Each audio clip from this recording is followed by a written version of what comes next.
Assalamualaikum warahmatullahi wabarakatuh. Waalaikumsalam. Innal hamdalillah nahmaduhu wa nasta'inuhu wa nastaghfiruh wa na'udzu billahi min shururi anfusina wa sayyiati a'malina. May yahdihillahu fala mudilla lahu wa may yudlil fala hadiya lahu. أشهد أن لا إله إلا الله وحده لا شريك له وأشهد أن محمدا عبده ورسوله لا نبي ولا رسول بعده. أوصي نفسي وإياكم بتقوى الله فقد فاز المؤمنون المتقون فلا تموتن إلا وأنتم مسلمون. فقال تعالى مذكرا بذلك يا أيها الذين آمنوا اتقوا الله حق تقاته ولا تموتن إلا وأنتم مسلمون. وقال يا أيها الناس اتقوا ربكم الذي خلقكم من نفس واحدة وخلق منها زوجها وبث منهما رجالا كثيرا ونساء واتقوا الله الذي تساءلون به والأرحام إن الله كان عليكم رقيبا. وقال نبينا محمد صلى الله عليه وسلم ittaqillaha haitsuma kunta wa atbi'i sayyi'atal hasanata tamkuha wa khaliqin nasa bi khuluqin hasanin. Amma ba'd. Bapak Ibu jamaah Masjid At-Taqwa yang mudah-mudahan senantiasa dirahmati Allah Subhanahu wa taala. Amin.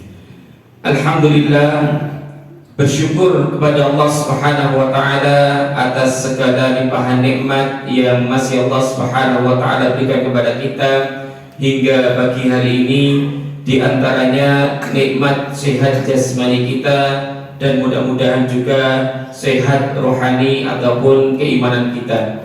Karena pada hakikatnya ketika seorang hamba memiliki dua kenikmatan ini, sehat secara fisik dan juga sehat keimanannya, pada hakikatnya dia telah mendapatkan puncak kenikmatan dari Allah Subhanahu wa taala. Sebagaimana ada seorang ulama menegaskan di dalam mukadimah kitabnya, beliau mengatakan fa inna sayyidani 'amid dunya as-sihah wa sayyidani 'amil akhirati al-iman.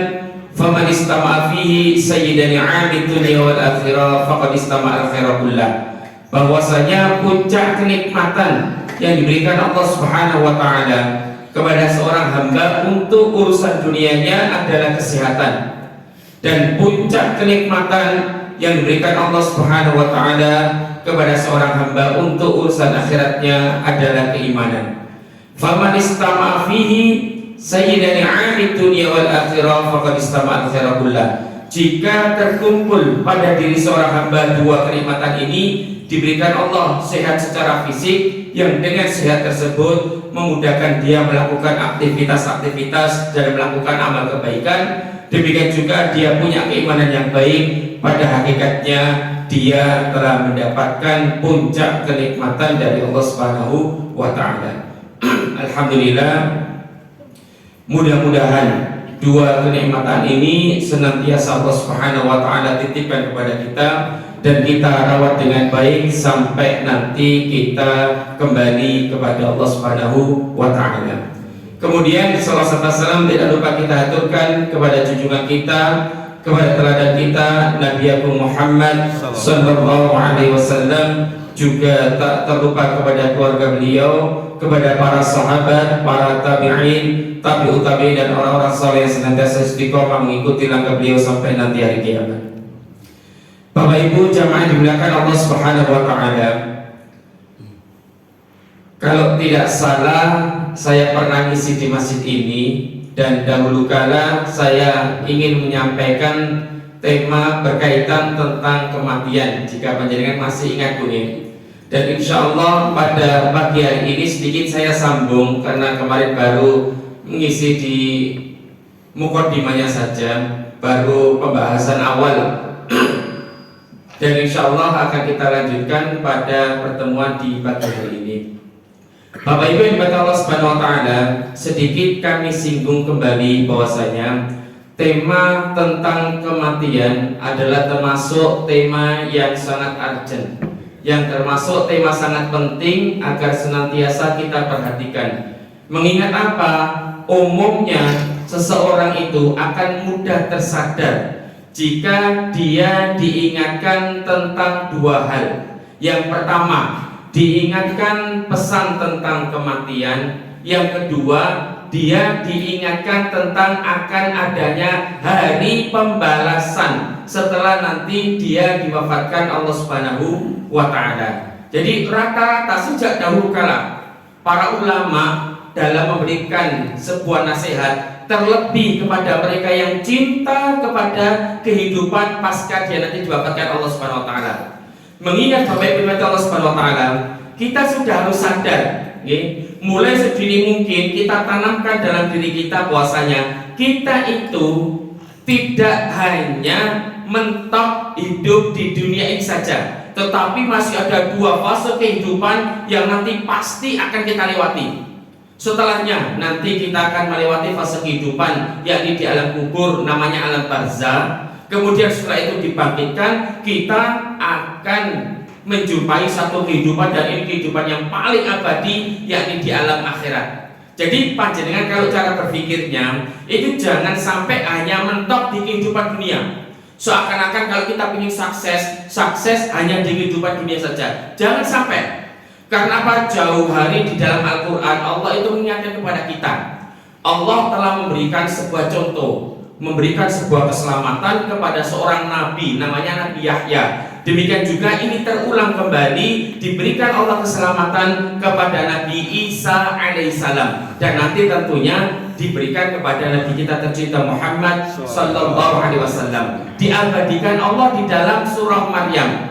Kalau berkaitan tentang Nabi Yahya alaihissalam di ayat ke-14-nya, dan kalau berkaitan tentang Nabi Isa alaihissalam di ayat ke-33-nya.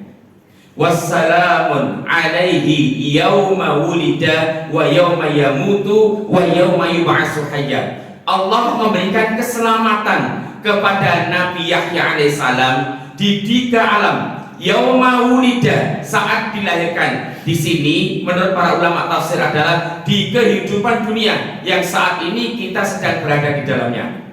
Namun jangan terlena, Allah juga memberikan keselamatan wa yauma yamutu, tatkala nanti Nabi Yahya alaihissalam diwafatkan Allah Subhanahu wa Ta'ala, yakni di alam barzahnya, di alam kuburnya. Kemudian di alam berikutnya wa yauma yub'atsu hayya, tatkala nanti dia dibangkitkan Allah Subhanahu wa Ta'ala, yakni menjurus kepada alam akhiratnya. Dan Masya Allah, tatkala Allah mengungkapkan tentang keselamatan terlebih di alam akhirat nanti, Allah Subhanahu wa Ta'ala menyelipkan satu kalimat kecil namanya wa yauma yub'atsu hayya. Sebenarnya menurut saya, kalau di luar Al-Quran cukup Allah berhenti berfirman di kalimat wa yauma yub'atsu, tatkala nanti dibangkitkan. Tetapi mengapa Allah masih menjadikan dengan kalimat hayya?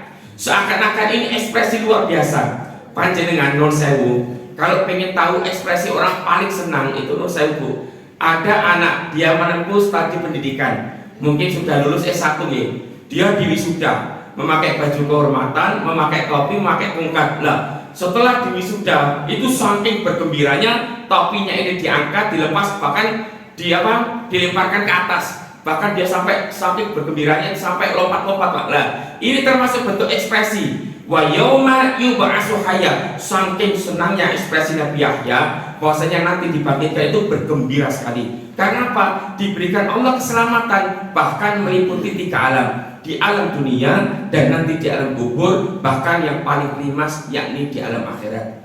Oleh karenanya Bapak Ibu Allah Subhanahu wa Ta'ala, kita harus sudah punya cara pemikiran bahwasanya kita tidak hanya hidup di dunia, tetapi nanti juga mengikuti fase di alam akhirat, yakni di alam kubur, bahkan yang paling primas dan menentukan yakni di alam akhirat kita.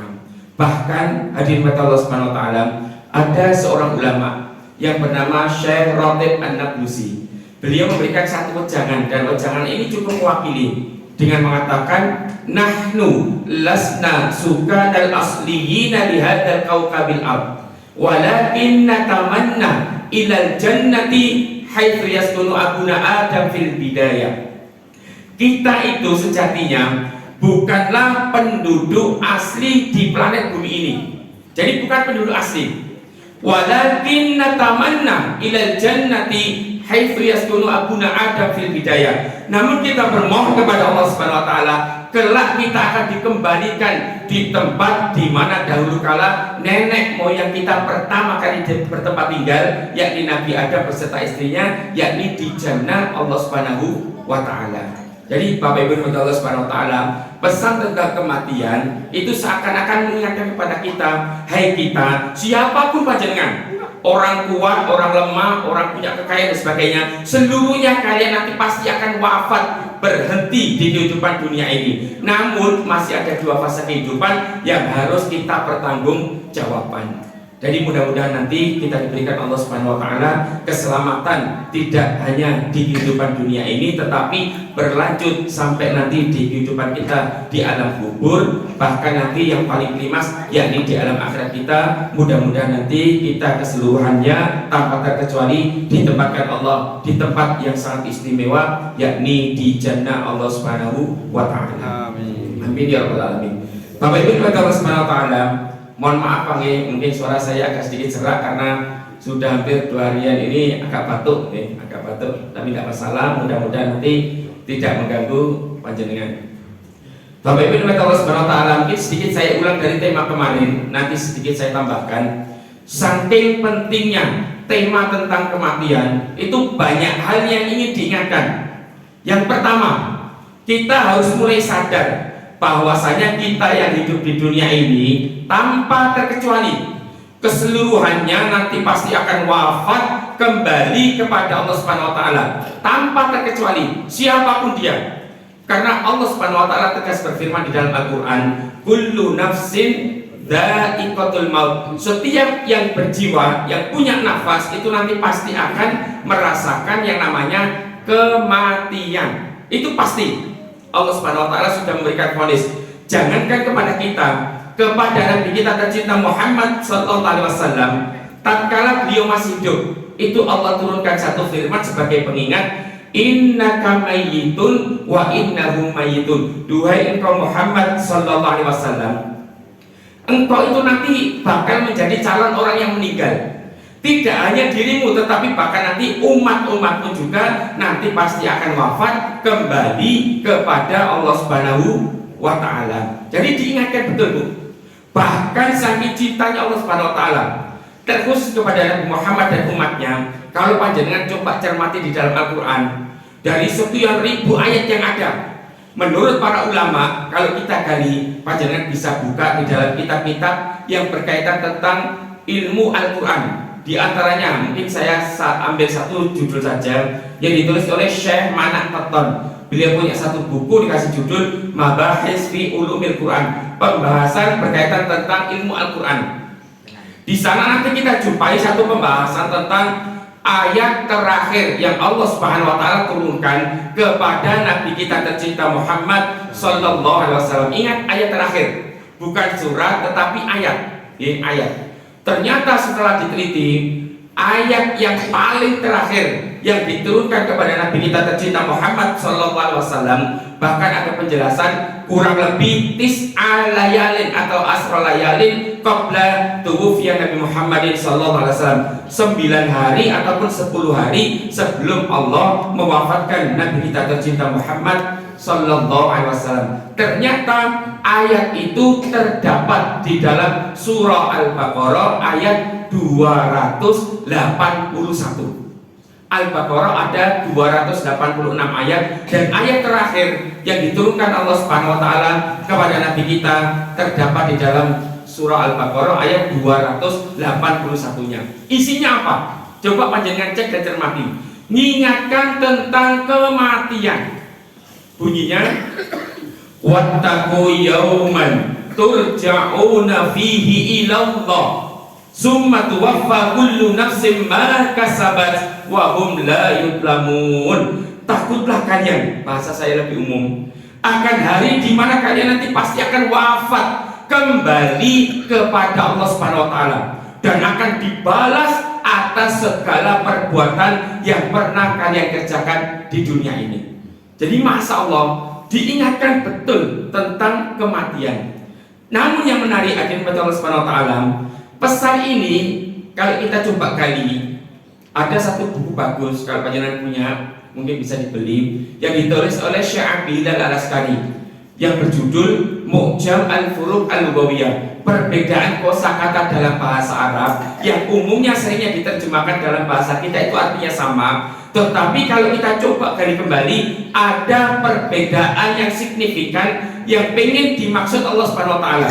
Contoh, tatkala Allah mengungkapkan kata kembali di dalam Al-Qur'an tadi, wattaqu yauman turja'una fihi ilallah, seakan-akan ini bentuk sindiran, Bu. Takutlah kalian akan hari di mana nanti kalian akan wafat kembali kepada Allah Subhanahu wa taala. Allah menggunakan diksi kalimat turja'un dari akar kata roja'a yarji'u, artinya kembali. Padahal kata kembali di dalam bahasa Arab yang umumnya sering digunakan di dalam Al-Qur'an dan hadis-hadis sahih itu menggunakan 3 kalimat yang paling sering. Yang pertama, menggunakan kalimat roja'a yarji'u, diartikan kembali. Bahkan kalau secara detail tahapannya itu disebut dengan roji. Kalau disebutkan kalimat roji itu berarti tahapan yang sangat detail. Mulai dia diwafatkan Allah, kemudian dikebumikan, saat nanti dibangkitkan, ikuti proses-proses sampai nanti titik klimaksnya dia dimasukkan Allah ke dalam jannah ataupun sebaliknya. Itu menggunakan kalimat roji. Tempat kembalinya disebut dengan marja. Bahkan seringkali kalimat ini itu terlontar dari lisan kita tatkala nuwun sewu kita kena musibah ataupun mendengar teman kita sedang kena musibah, Bang. Kalau panjenengan mendengar teman kita kena musibah, biasanya kita mengucapkan kalimat istirja. Kalimat apa? Inna lillahi wa inna ilaihi rajiun. Seakan-akan kita mengakui kita ini loh punya Allah dan nanti pun pasti akan kembali kepada Allah Subhanahu wa taala. Jadi menggunakan kalimat roja ayat artinya kembali. Yang pertama. Yang kedua, menggunakan kalimat ada yaudu. Ada yaudu itu terjemahkan artinya kembali. Bahkan tempat kembalinya disebut dengan ma'ad, yakni tempat kembali nanti kita. Waktu kembalinya di dalam Al-Qur'an disebut dengan mi'ad dari akar kata ada yaudu. Kalau panjenengan cermat, ada seorang ulama bernama Ibnu Qayyim Al-Jauziyah rahimahullah ta'ala. Beliau saking perhatiannya itu menulis satu buku dikasih judul Zadul Ma'ad fi Haji Khairil Ibad, perbekalan terbaik yang bisa dikumpulkan seorang hamba untuk nanti dibawa pulang kembali kepada Allah Subhanahu wa ta'ala. Jadi artinya kembali. Kemudian yang ketiga yang sering digunakan menggunakan kalimat nasyara yansyuru. Sifatnya nusyur, bisa jadi dari akar kata intasyara yantasiru. Dan kalimat ini nuwun sewu dahulu kala saya sampaikan sebagai bentuk wacana peringatan. Itu hampir tiap hari kita ucapkan sebagai bentuk janji kita kepada Allah Subhanahu wa taala. Karena apa? Kita dianugerahi Allah Subhanahu wa taala, usia kita ini dipanjangkan sehingga masih bisa menambah untuk mencari kebaikan-kebaikan kita kumpulkan untuk kita bawa pulang kembali kepada Allah Subhanahu wa taala. Kalimat itu kalau panjenengan sadar sering kali panjenengan ucapkan tatkala panjenengan bangun tidur di pagi hari. Panjenengan kalau bangun tidur di pagi hari berdoa seperti apa, Pak Bu? Alhamdulillah alladzi ahyana ba'dama amatana wa ilaihin nusur. Jadi Masya Allah ini tidak hanya sekedar doa. Yang pertama kita memuji betul kepada Allah Subhanahu wa taala. Alhamdulillah ya Allah, segala puji bagimu ya Allah yang telah menghidupkan kami setelah mewafatkan kami sementara di alam tidur kita. Hati-hati Pak Bu, tidur itu diserupakan sebagaimana akhul maut, saudaranya kematian. Karena apa? Nyawa kita ini sama-sama berada di genggaman Allah Subhanahu wa taala, enggak sadar. Ada orang yang sewu tidak dibangkitkan Allah, tahu-tahu bangun tidur sudah ada pertanyaan dari malaikat di alam kubur, man rabbuka. Jadi bangun-bangun tahu-tahu sudah dikuburkan. Dan ini kemarin terjadi belum lama, ada tetangga saya termasuk jamaah Masjid Al-Aqsa. Beliau ini wafat pas subuh, dibangunkan beliau biasanya aktif sekali sholat itu hampir tiap mesti ke masjid. Lah ketika dibangunkan ketika sholat subuh gak dijumpai ternyata sudah meninggal. Jadi banyak dan ada di antara kita itu yang tidak dibangkitkan Allah dari tidurnya, tahu-tahu sudah dia bangkitnya di alam kubur. Nah, karena kita diberikan Allah tangguhan usia, maka kita langsung memuji kepada Allah Subhanahu wa taala. Alhamdulillah ya Allah, segala puji bagimu ya Allah yang telah menghidupkan kami setelah mewafatkan kami sementara. Di kalimat terakhirnya itulah janji kita kepada Allah. Wa ilaihin nusyur, dan nanti kami pun pasti akan kembali kepadamu ya Allah. Cuma Bapak Ibu Allah Subhanahu wa taala, kalau kita cermat, perbedaannya di sisi mana?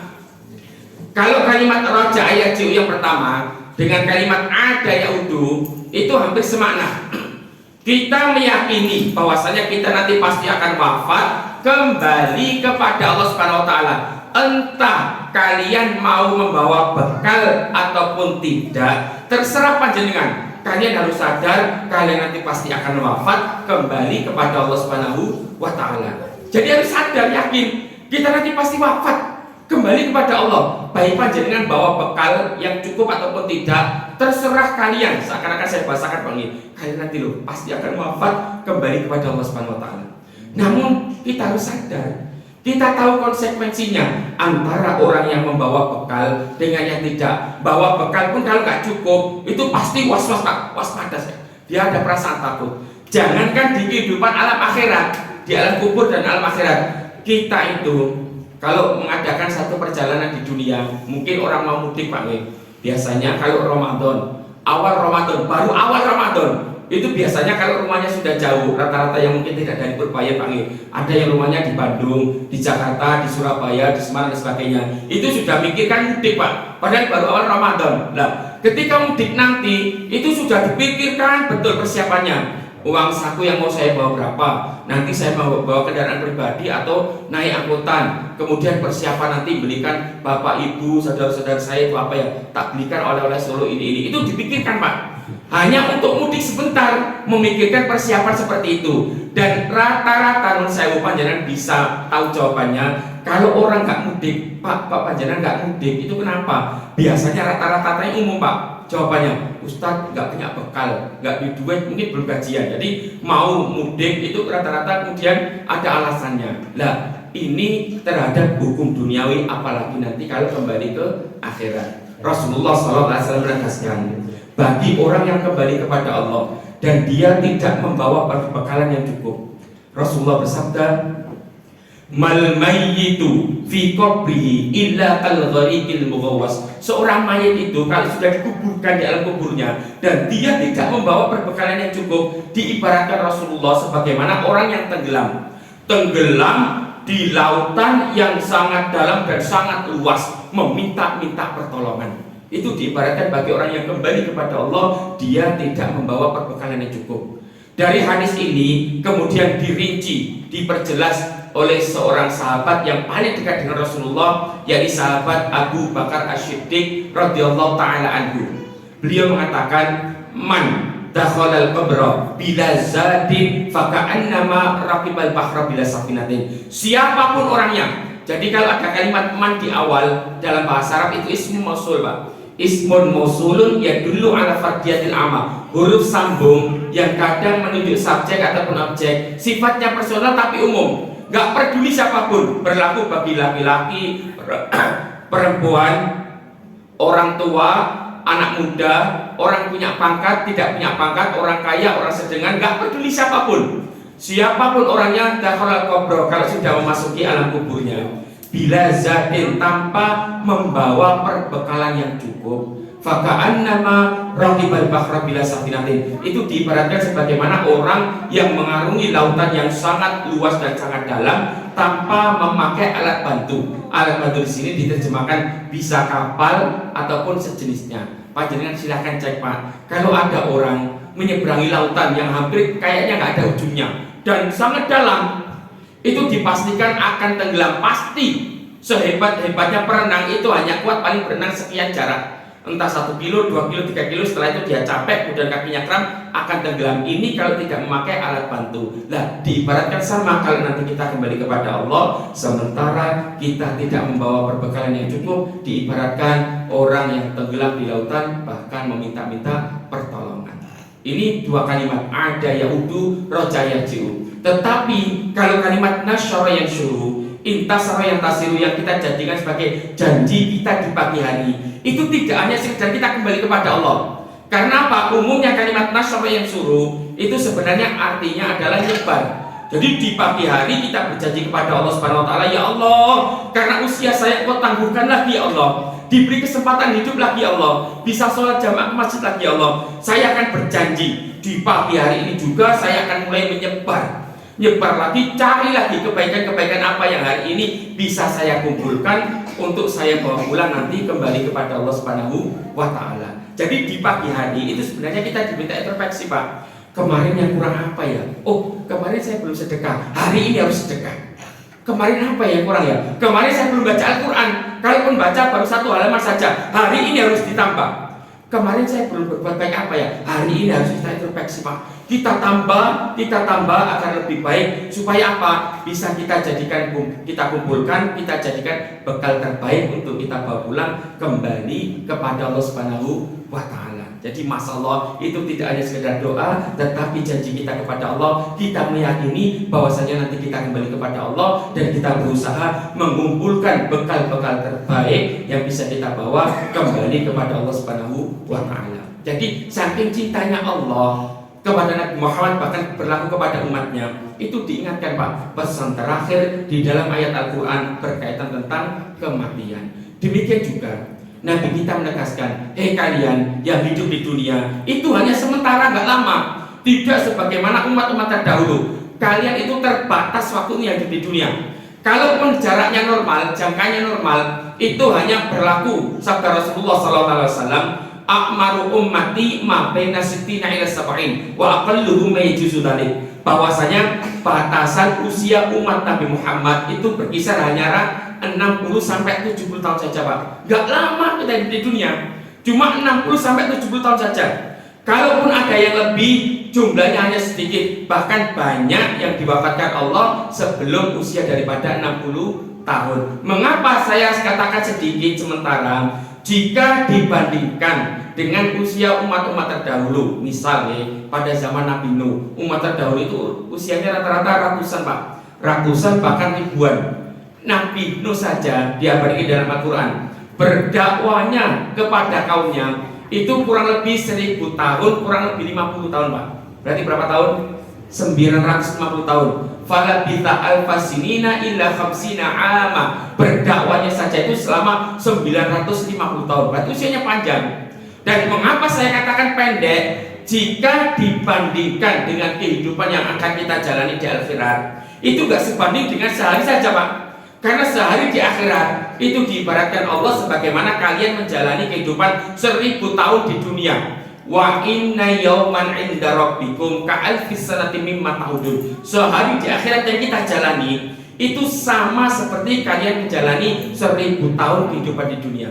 Berarti bisa dibayangkan, Pak, sehari saja nggak ada. Jangankan sehari, setengah hari saja nggak ada. Jangankan setengah hari, seperempat hari saja nggak ada. Jika dibandingkan dengan kehidupan di akhirat. Ini perbandingan bisa kita jadikan sebagai renungan, Pak. Karena apa?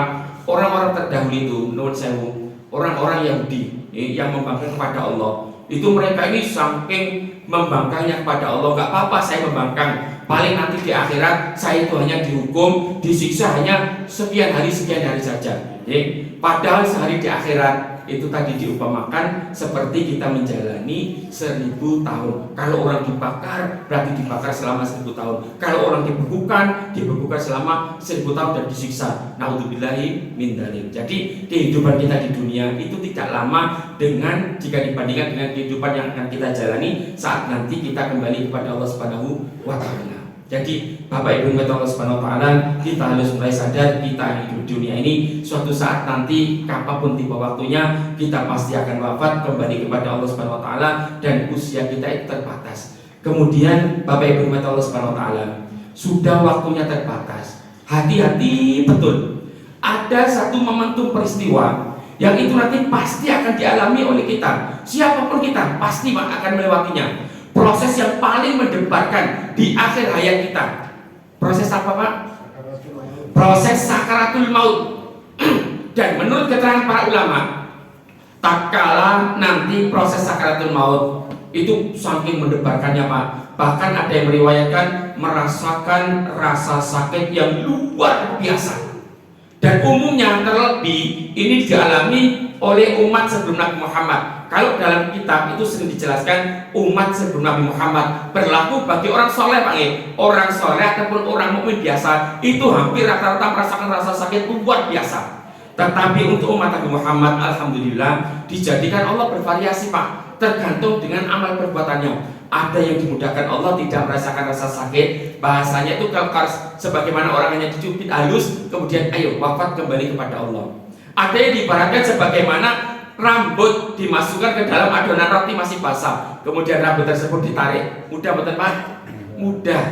Demikian juga ada yang diibaratkan sebagaimana kawat berduri dimasukkan ke dalam daging, bahkan posisinya hilang Pak, kemudian ditarik secara paksa dan kuat, daging tersebut rusak betul Pak? Pasti akan rusak, merasakan rasa sakit luar biasa. Dan ini bergantung terhadap amalan yang sering dia kerjakan di dunia. Kalau banyak melakukan amal kebaikan, insya Allah cara dia kembali kepada Allah akan dimudahkan Allah, tidak merasakan rasa sakit. Namun sebagai bentuk wacana Pak Nim, umat sebelum Nabi Muhammad itu rata-rata merasakan rasa sakit, dan ini menimpa kepada orang soleh. Panjenengan kalau punya buku, diabadikan satu kisah oleh Imam Abu Lais As-Samarqandi di dalam kitab beliau Tanbihul Ghafilin. Jika diterjemahkan dalam bahasa kita, peringatan bagi orang-orang lalai. Dituliskan kitab ini supaya menjadi perenungan kita. Dan kitab ini sudah ditahqiq oleh Ahmad Farid Al-Jindi. Ada satu kisah, dan kisah ini terjadi pada zaman Nabi Isa alaihissalam. Ada yang kenal Nabi Isa? Nah, alhamdulillah Bapak saya cerdas Pak. Kalau ada yang jawab, saya kenal Ustaz, berarti panjenengan hidupnya sudah lama Pak. Kalau tahu mungkin iya nih. Nah, ini kisah terjadi pada zaman Nabi Isa alaihissalam. Nabi Isa itu adalah nabi dan rasul yang Allah utus sebelum Nabi kita tercinta Muhammad pas Pak. Jadi setelah Nabi Isa itu Nabi kita Muhammad Sallallahu Alaihi Wasallam. Dan jarak antara Nabi Isa ke Nabi Muhammad itu kurang lebih 600 tahun Pak jedanya. Kurang lebih 600 tahun.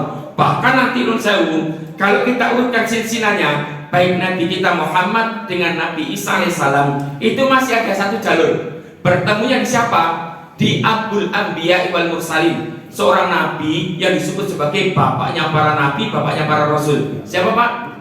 Nabi Ibrahim alaihissalam. Jadi masa Allah Nabi Ibrahim itu luar biasa. Punya beberapa julukan, diantaranya bapaknya para nabi, bapaknya para rasul. Karena apa? Lahir dari keturunan beliau, nanti banyak menjadi para nabi, para rasul, bahkan sampai nabi kita tercinta Muhammad Sallallahu Alaihi Wasallam.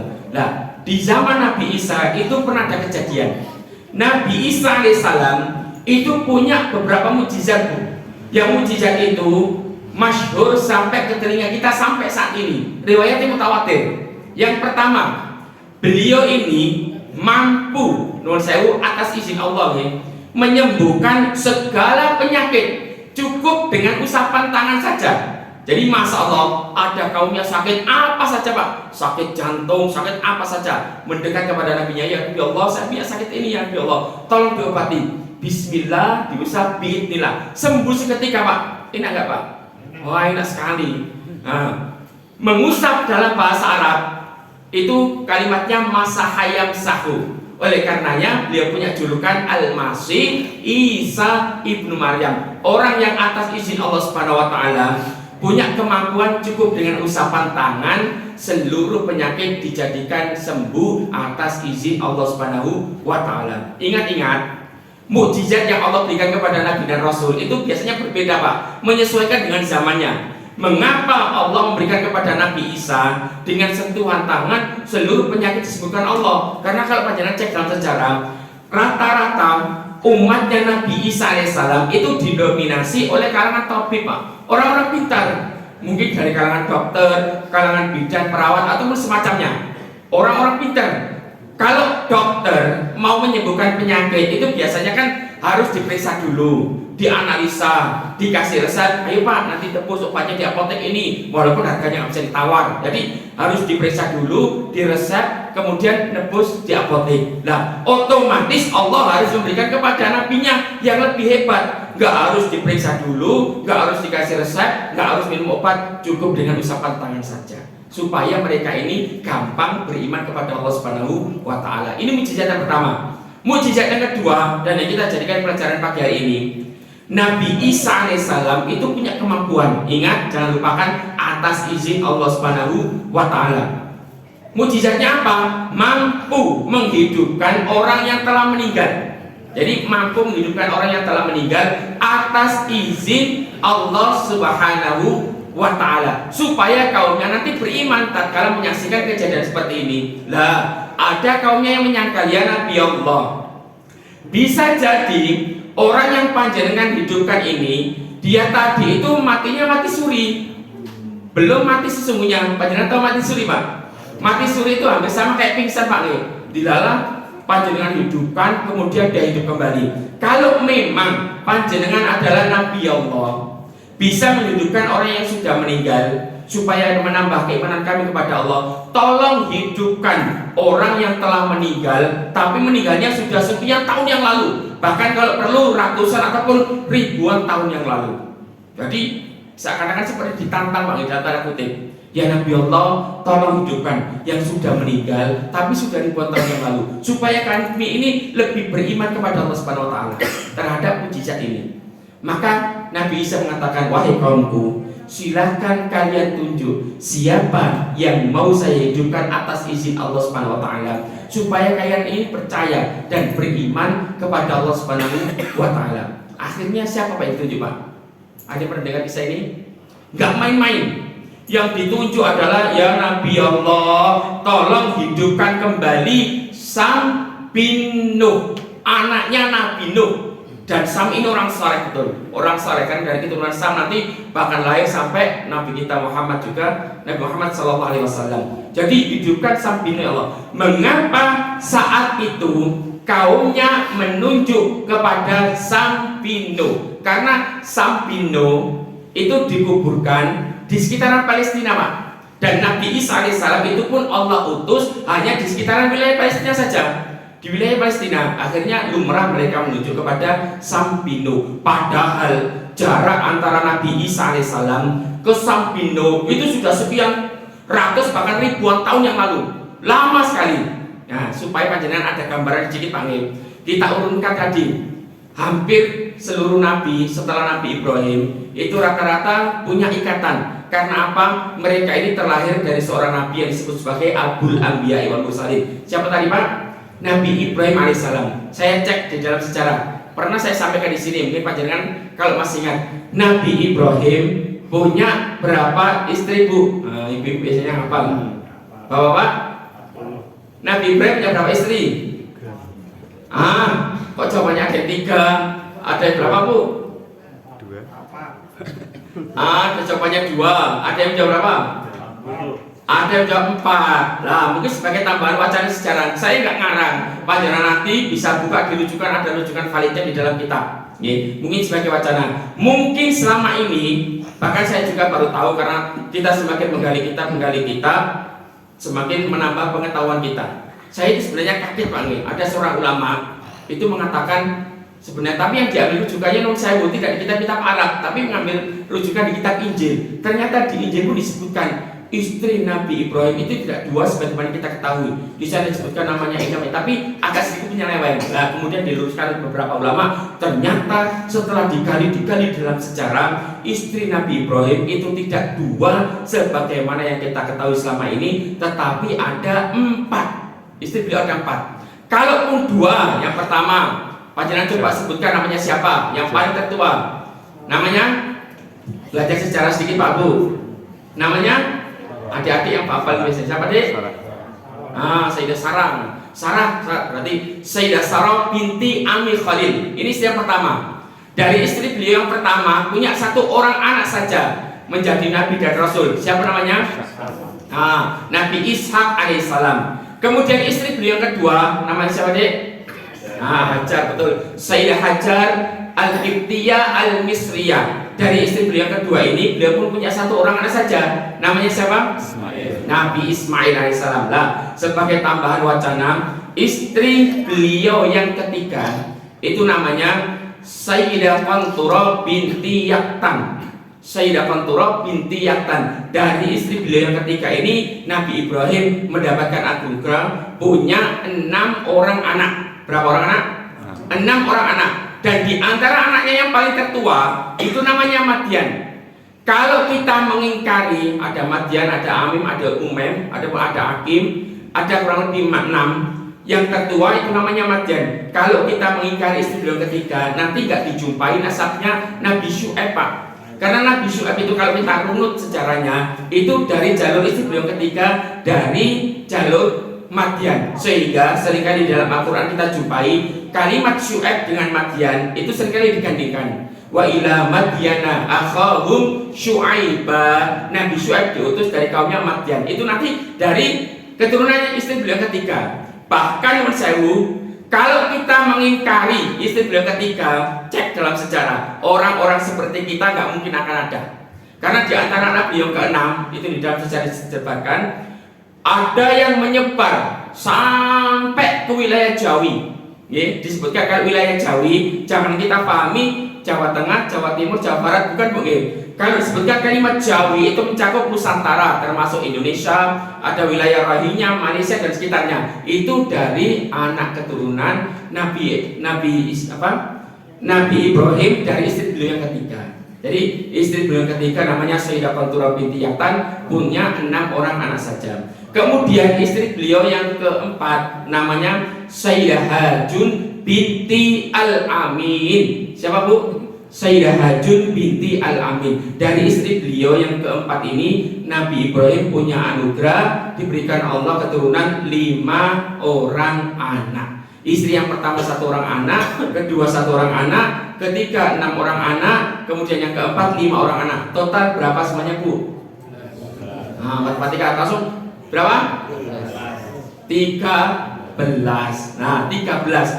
Dalil pertama, saya nggak ngarang, panjenengan bisa buka kalau dari Al-Quran, surah Al-Baqarah ayat 132. Di sana Allah Subhanahu wa taala berfirman, wa wassa biha Ibrahimu banihi wa Yaqub ya baniya innallaha astafa lakumud dina fala tamutunna illa wa antum muslimun. Cek di dalam Al-Quran terjemahan kita, isinya seperti apa.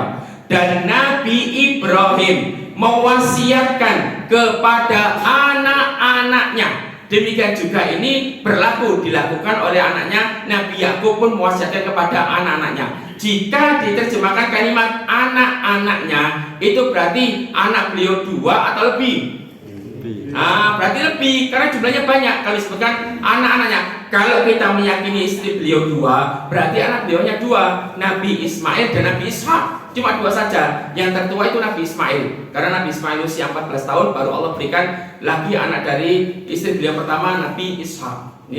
Jadi anaknya banyak. Dan menariknya kalau kita belajar bahasa Arab, kalimat banihi itu sebenarnya rangkuman dari 2 kalimat. Kalimat ibnun, anak laki-laki, dan kalimat ibnatun, anak perempuan, disatukan menjadi satu, menjadi kalimat bani. Haknya dhamir huwa kembali kepada Nabi Ibrahim. Jadi Masya Allah bahasa Arab itu luar biasa. Nah, kalau panjenengan mau merujuk pada kitab, panjenengan bisa beli dalam kitab yang ditulis oleh Imam Ibnu Katsir. Biasanya kalau saya menyebut Imam Ibnu Katsir, itu rata-rata langsung yang terpikir di dalam diri kita itu kitab apa, Pak? Nah, tafsir, yang tafsir Ibnu Katsir. Nah, Imam Ibnu Katsir di samping beliau seorang mufassir, beliau juga seorang mu'arikh, Pak, penulis sejarah handal. Punya satu kitab sejarah dikasih judul Al-Bidayah wan Nihayah, yang ada permulaan sampai nanti akhir zaman. Di sana disebutkan, kalau panjenengannya versi komplit nih, bukan yang mukhtasar, itu bisa buka di jilid pertama kurang lebih halaman 403-an. Di sana disebutkan silsilahnya Nabi Ibrahim secara detail. Bahkan kalau pengen lebih detail lagi, ada satu kitab yang saya lihat kitab ini sebagai rujukan para ulama kalau belajar sejarah, yang ditulis oleh Syekh Abdul Qasim As-Suhaili, sudah meninggal kurang lebih abad ke tahun 700-an. Dia sudah meninggal 700-an Hijriah.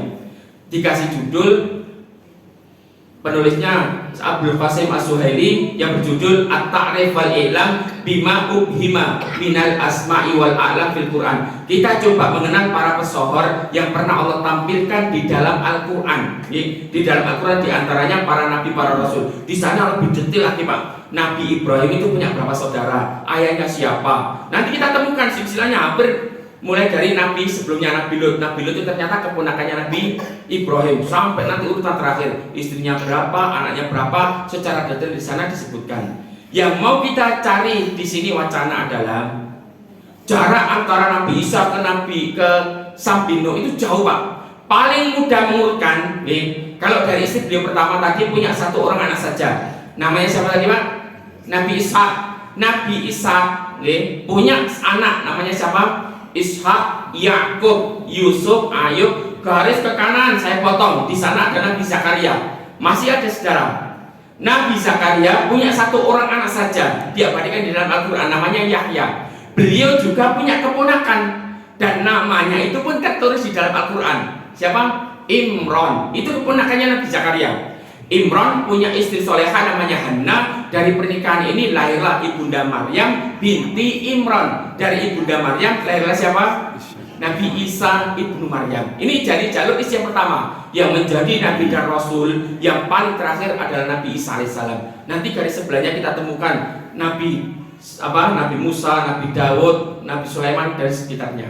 Nah, yang paling mudah mengurutkan dan ini betul-betul dijaga Allah Subhanahu wa taala itu dari jalur istri yang kedua Pak. Sayyidah Hajar Al-Qibtiyah Al-Misriyah punya satu orang anak saja menjadi Nabi dan Rasul. Siapa tadi? Nabi Ismail alaihissalam. Nah, dari jalur Nabi Ismail nanti lahir menjadi Nabi dan Rasul yang paling terakhir adalah Nabi kita tercinta Muhammad Sallallahu Alaihi Wasallam. Bahkan jarak antara Nabi Muhammad ke Nabi Ibrahim itu kurang lebih ada 30 generasi. Inilah termasuk bentuk keistimewaan Nabi kita tercinta Muhammad SAW. Dari sisi nasab saja dijaga Allah, bahkan nyambung sampai manusia pertama Nabi Adam alaihissalam. Demikian juga nyambung kepada Nabi Ibrahim alaihissalam. Muhammad bin Abdullah bin Abdul Muttalib bin Hashim bin Abdul Manaf bin Qusay bin Murrah bin Kilab bin Ka'ab bin Ghalib bin Fihr bin Malik bin Nadar bin Kinana bin Khuzaimah bin Mudrika bin Ilyas alaihissalam bin Nizar bin Mudar bin Ma'ad bin Adnan bin Adi bin Atri bin Muqam bin Nafur bin Tarek bin Ya'rub bin Yasjub bin Nabi bin Ismail alaihissalam bin Ibrahim alaihissalam. Lanjutkan Pak, nama bapaknya Nabi Ibrahim siapa? Diabadikan dalam Al-Quran. Wa iqala Ibrahim li abihi Azar bin Azar. Meskipun ada tafsir mengatakan ini bukan ayahnya tetapi pamannya, oleh karenanya disandingkan dengan nama yang lain. Bin Azar bin Taruh bin Amir bin Kinan bin Al-Fashad bin Sam bin Nuh alaihissalam bin Mikhlad bin Matusalah bin Kinan bin Anwas bin Sis bin Adam alaihissalam. Nyambung Pak sampai manusia pertama. Ini termasuk keistimewaan yang Allah berikan betul kepada Nabi kita tercinta Muhammad SAW. Meskipun beliau lahirnya yatim, tetapi nasab beliau dijaga Allah nyambung sampai manusia pertama Nabi Adam alaihissalam. Kalau nggak percaya Pak, ini bentuk keistimewaan. Coba kembali kepada diri kita. Panjenengan ada yang masih hafal 10 nasab ke atas Pak? Jangan 10, 5 saja. Kalau nama bapaknya mungkin masih ingat, kalau nama kakeknya masih ingat lah. Mulai bapaknya kakek siapa Pak? Kakeknya kakek siapa? Saya menyebutnya sudah apa ini ya? Jangankan namanya non sewu, makamnya saja itu sekarang dikuburkan di mana? Kadang-kadang kita nggak tahu Pak nisannya. Kalau ayah kita mungkin kakek masih ada, tapi atasnya mungkin kita tidak tahu. Nah, menandakan bahwasanya Nabi Muhammad SAW dari garis keturunan saja benar-benar dijaga Allah, bahkan nyambung sampai manusia pertama. Nah, yang kita jadikan tadi pelajaran jarak Nabi Isa ke Sambino itu caranya jauh Pak. Kembali ke kisah awal, akhirnya benar Nabi Isa beserta kaumnya itu ke kuburannya Sambino.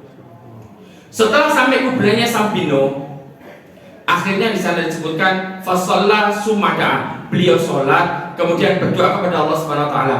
Cuma saya cari referensinya, nomor sewu, sholat antara Nabi sebelum Nabi Muhammad dengan Nabi Muhammad itu ada sisi perbedaan. Sisi perbedaannya, nomor sewu, kalau Nabi sebelum Nabi Muhammad itu tidak ada ritual rukuknya Pak.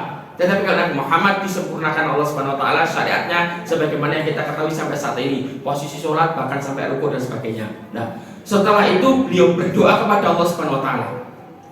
Setelah berdoa kepada Allah Subhanahu wa taala, atas izin Allah Subhanahu wa taala, kuburannya Sambino ini terbelah, kemudian Sambino ini hidup kembali, bangkit, hidup kembali. Jadi sebagai tanda ayat dari Allah Subhanahu wa taala, ternyata Nabi Isa punya mukjizat, bisa menghidupkan orang yang sudah meninggal, sebagai bentuk agar kaumnya ini lebih beriman kepada Allah Subhanahu wa taala. Meskipun setelah nanti dihidupkan kembali, Sambino pun akhirnya wafat kembali, kemudian dikebumikan.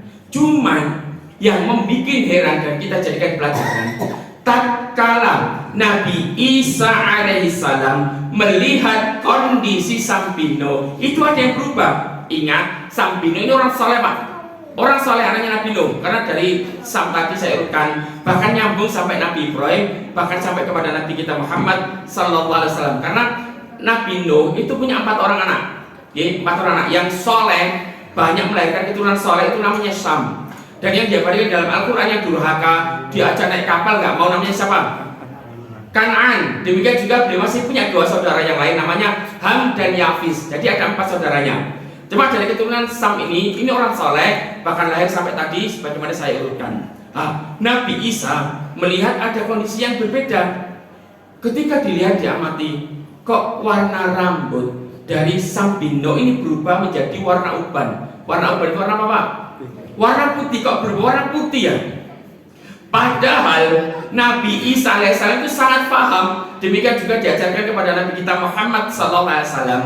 Uban itu, Pak, sebagai tambahan wacana, ada pertama kali di dunia yang mengawali adalah Nabi Ibrahim alaihissalam. Sebelumnya nggak ada. Jadi warna putih uban yang ada di rambut itu yang mengawali pertama kali adalah Nabi Ibrahim. Ini termasuk bentuk keistimewaan Nabi Ibrahim. Beliau ini termasuk di antara nabi yang punya kekhususan, orang yang pertama kali, Pak. Di antaranya awaluman syaba, nabi yang pertama kali beruban. Jadi warna rambutnya berubah menjadi putih, itu yang mengawali pertama kali adalah Nabi Ibrahim, sebelumnya nggak ada. Kemudian awaluman ikhtatana, nabi yang pertama kali ada syariat khitan, Pak. Jadi syariat khitan itu pertama kali Nabi Ibrahim, sebelumnya nggak ada. Awaluman dhayyafa duyuf, nabi yang pertama kali ada syariat menjamu tamu.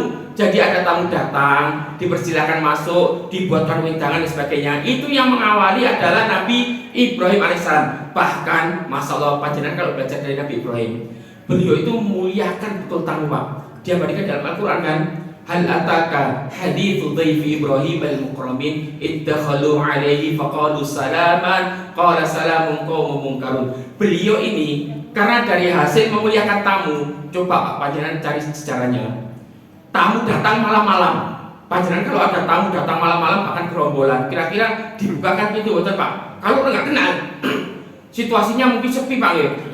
Dok, assalamualaikum. Kira-kira dibukakan betul?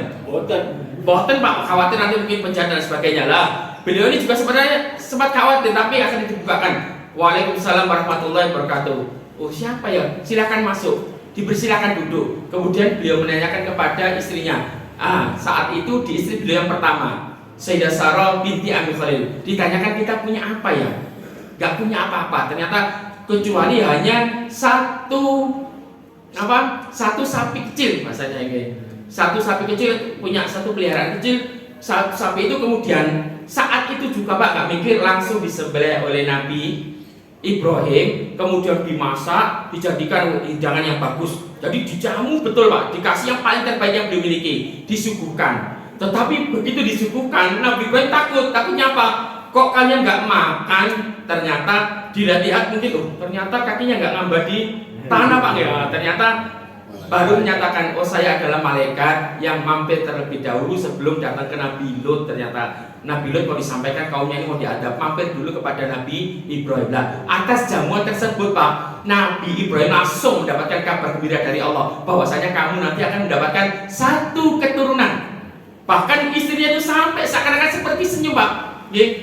Fadhahikat fabasyarnaha bi Ishaq, diberikan kabar gembira padahal istrinya itu sudah tua.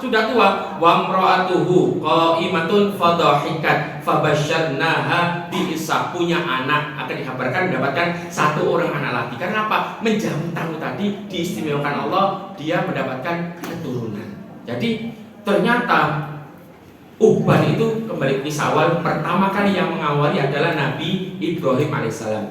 Melihat kondisi seperti itu langsung ditanyakan, wahai Sambino, mengapa warna rambut kamu kok berubah menjadi warna uban? Maka dijawab, ya Nabi Allah, saya tadi mendengar seruan dari Allah Subhanahu wa Ta'ala. Saya kira saya dibangkitkan ini, saya akan ikut merasakan kejadian dahsyatnya hari kiamat. Saya takut sekali karena tahu kabarnya bahwasanya kejadian hari kiamat itu ngeri sekali, Pak.